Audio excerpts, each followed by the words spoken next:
Di awal film diperlihatkan sepasang kekasih yang sedang pulang kampung ke rumah orang tua sang istri. Mereka berencana berbulan madu dan bermain kuda lumping di sana. Kedua pasangan kita ini kita sebut saja namanya John dan Lisa.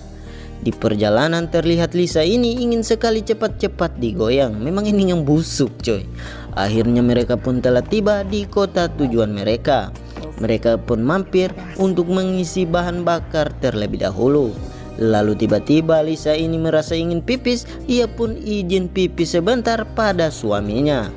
Waktu pun terus berlalu di mana suaminya ini sudah lama menunggu ia. Namun kampretnya ia tak sabar untuk cepat-cepat sampai ke rumah mertuanya karena kepala kecilnya ingin sekali berolahraga. John pun yang khawatir lalu menghubungi istrinya. Namun tidak ada respon. John pun langsung masuk ke dalam minimarket di mana istrinya numpang pipis. Ia pun terus mencari dan memeriksa di dalam minimarket tersebut. Namun kampretnya ia tidak menemukan istrinya. Di mana dalam hati kecilnya berkata bahwa ia tak tahan. Ia pun keluar dan kembali menghubungi ponsel istrinya. Namun ia juga tidak mengangkatnya. Akhirnya John pun langsung bertanya kepada kasir minimarket tersebut. Namun kampretnya ia juga tidak mengetahui keberadaan istrinya. Pria tersebut bernama Pade. Akhirnya John memutuskan untuk langsung menuju ke rumah mertuanya yang tidak jauh dari tempat tersebut.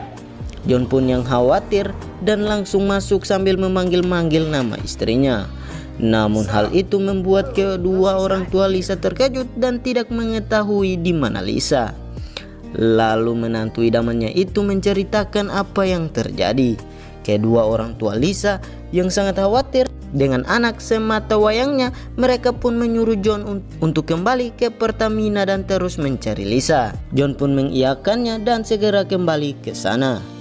John pun masuk kembali ke minimarket tersebut. Lalu ia bertanya lagi yang kedua kalinya. Lagi-lagi Pade ini mengatakan bahwa ia tidak melihat istrinya. Akhirnya John pun keluar dan ia pun langsung menelpon polisi untuk melaporkan kejadian tersebut.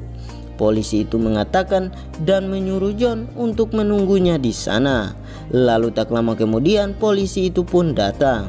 John pun menceritakan semua cerita busuknya bahwa mereka ingin berbulan madu. Ia juga bilang tidak mau senam 5 jari karena ia sangat sayang sekali kebun kecil milik istrinya yang masih terbungkus dengan daun kelapa. Setelah banyak bacrot dan hampir cerot, mereka pun langsung masuk ke dalam dan menemui penjaga minimarket. Mereka pun bertanya lagi kepada Pade mengenai rekaman CCTV yang ada di sana. Namun Pade ini mengatakan bahwa CCTV mereka telah rusak. Lalu polisi itu pun pergi dan mengatakan kepada John untuk memberinya kabar.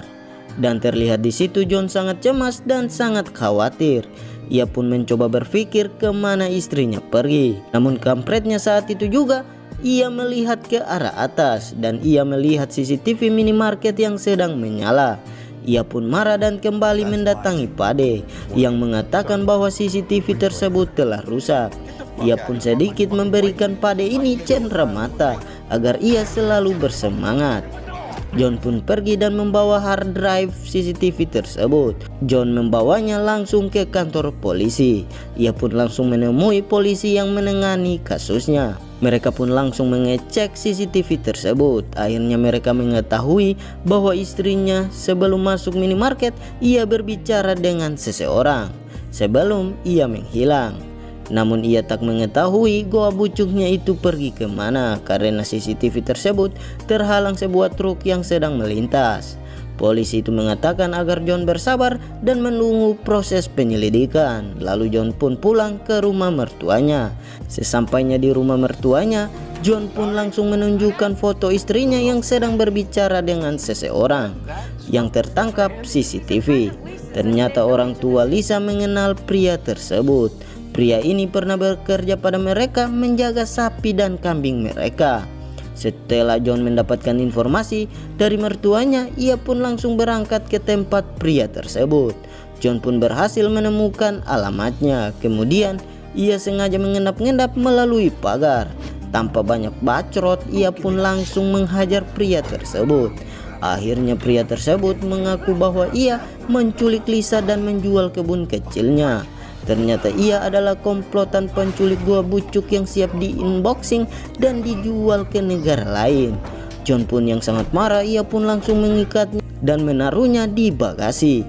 Lalu mereka pun langsung menuju ke tempat di mana istrinya dijual. Sementara itu polisi yang menangani kasusnya mendatangi kembali minimarket guna mencari informasi.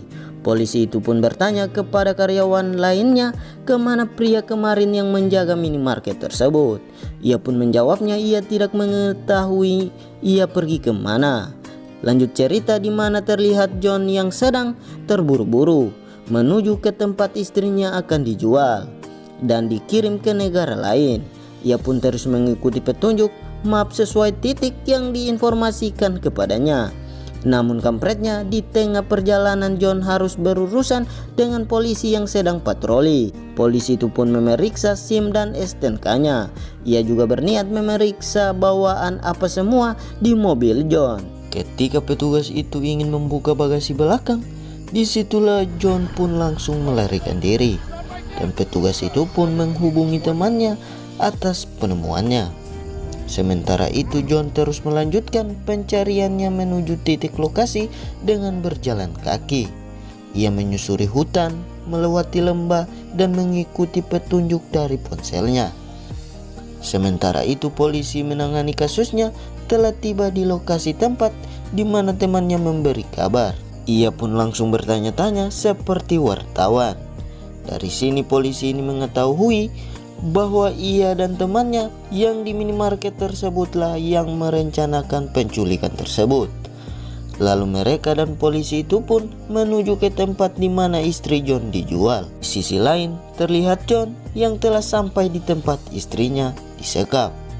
Ternyata tempat itu adalah lokasi memproduksi narkoba dan penculikan para wanita muda yang siap di-unboxing dan dijual ke negara lain, coy. Kampret. John pun mulai menyerang mereka satu persatu. Lalu terlihat di situ John sangat marah ketika melihat Pade yang pernah ia lihat di minimarket dan pernah ia berikan sedikit cendera mata, coy. Di situ John mulai tahu kalau ternyata Pade ini juga terlibat dalam hal penculikan istrinya, sehingga membuat ia sangatlah marah. Lalu diam-diam ia mengikuti mereka. Ia pun yang sangat marah memberanikan dirinya untuk menampakkan wajah busuknya. John pun berhasil membunuh geng busuk tersebut. Lalu ia pun keluar dari ruangan tersebut dan terus mencari istrinya. Tanpa sadar percikan api telah membakar ruangan tersebut. Lalu tiba-tiba Pade muncul dan mereka pun saling menodongkan senjata. John mencoba menenangkan Pade dan berbicara baik-baik. Ternyata Pade ini meminta tebusan dan akan memberitahukan di mana istrinya. John pun mengiyakannya dan langsung mentransferkannya. Namun kampretnya tiba-tiba ruangan di belakang Pade meledak karena percikan api yang sebelumnya telah terjadi. Karena aba-aba dari sang sutradara, polisi pun datang. Lalu John terlihat sedih karena istrinya belum ia temukan. Lalu tiba-tiba ia mendengar bisik-bisik tetangga yang berisik. Ternyata itu adalah suara istrinya. Akhirnya ia berhasil menemukan sang istri. Ia pun membawa pulang istrinya dan siap bermain kuda lumping. Lalu film pun selesai. Oke guys, cukup sekian alur film kali ini. Silahkan kalian nonton filmnya karena terlalu seru dan terkeren parah, coy. Yang dimana diceritakan dalam video ini istrinya diculik, coy, dan hampir di unboxing. Memang ini yang busuk. So jaga kesehatan selalu dan terima kasih sudah menonton video ini. Oke guys, jika kalian suka video ini jangan lupa tinggalkan like-nya. Jika kalian suka channel gua, silakan subscribe dan nyalakan lonceng notifikasinya agar kalian tidak ketinggalan update film terbaru dan terkeren, coy. Jika gua ada salah-salah kata, mohon dimaafkan. See you next time. Bye bye.